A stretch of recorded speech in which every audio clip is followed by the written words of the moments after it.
Most real estate agents do not lose negotiations because the other side had more leverage. They lose because they talk too much, or they give away concessions for free. They avoid uncomfortable conversations and maybe mistake aggression on the other side for strength. My name is Jayme Downey. I've spent more than 20 years negotiating real estate deals. This is Top Producer Roundtable, where experienced agents have honest conversations about what it takes to produce, lead, and stay exceptional in this business. Here are 7 negotiation mistakes that can cost even experienced agents a deal. Let's get into it. Mistake number 1, not knowing your own client's line in the sand. Before you begin negotiating with the other side, you really need to understand your own client.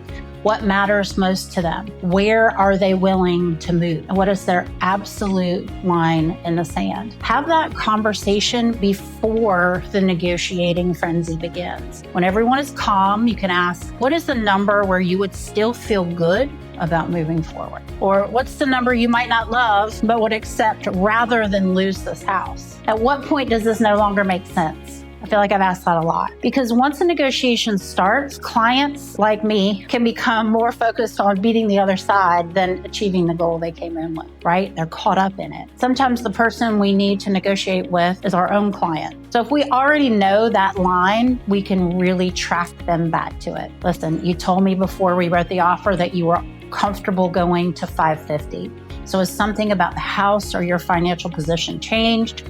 Or are you reacting to the fact that the seller just didn't accept our offer?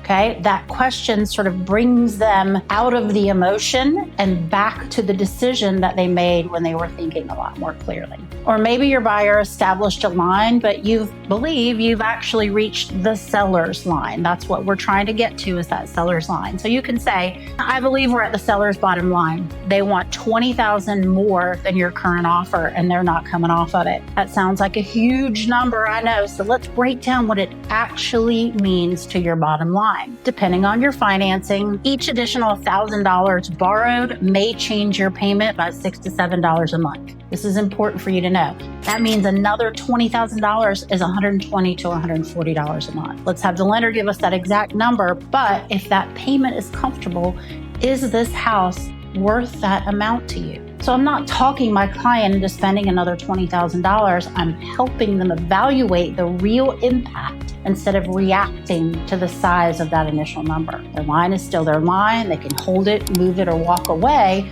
but they should make that decision based on the house payment, their goals, not because the negotiation became personal and now they just want to win. Sometimes winning means getting the other side to move. Sometimes winning means helping your own client recognize that they're about to lose something they love over a monthly amount they would willingly pay. Our job is to help them see that decision clearly. All right, mistake number 2, negotiating the position instead of the problem. So the seller says, we will not reduce the price.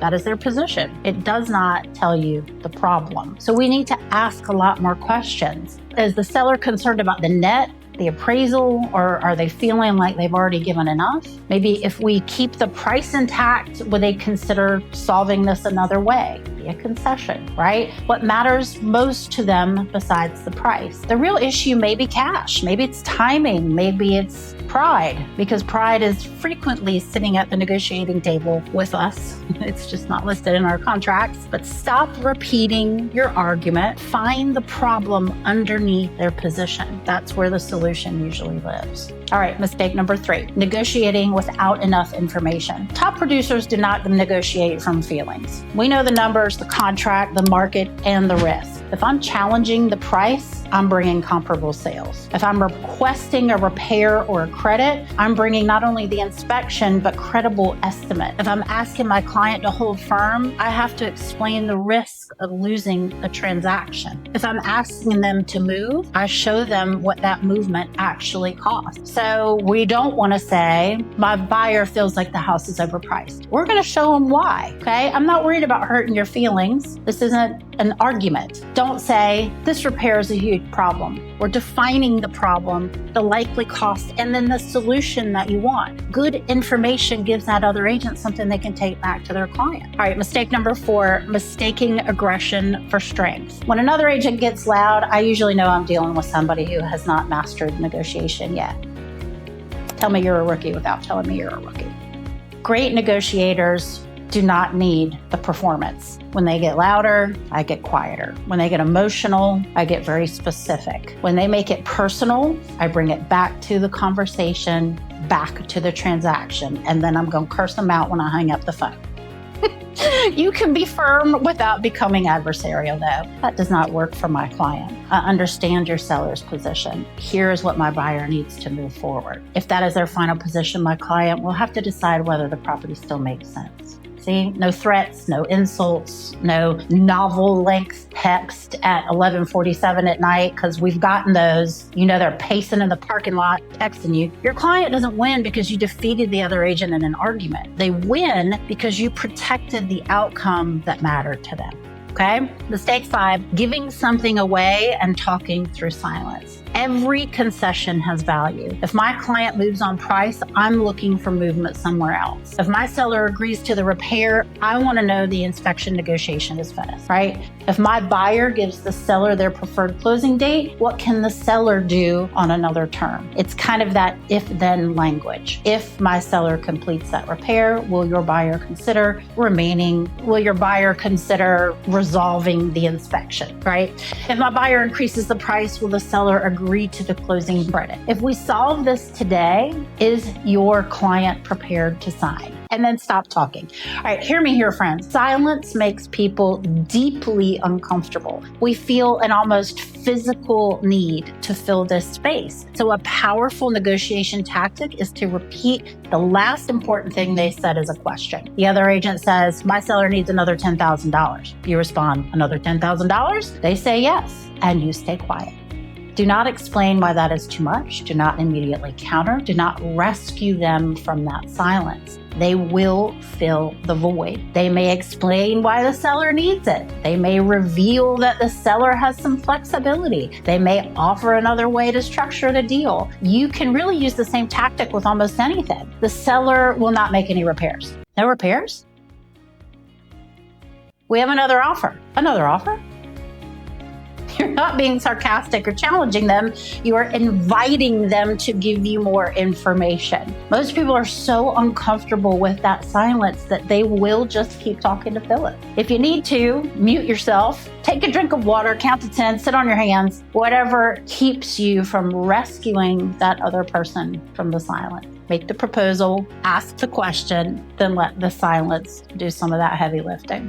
All right, mistake number 6, asking only for your must-have. There is psychology in every negotiation. People feel better about an agreement when they believe they had some control over the outcome. So if the seller simply agrees to everything, it can feel like they conceded instead of negotiated. So give them something reasonable to say no to. If you ask only for your buyer's absolute must-have, you leave yourself nowhere to move, right?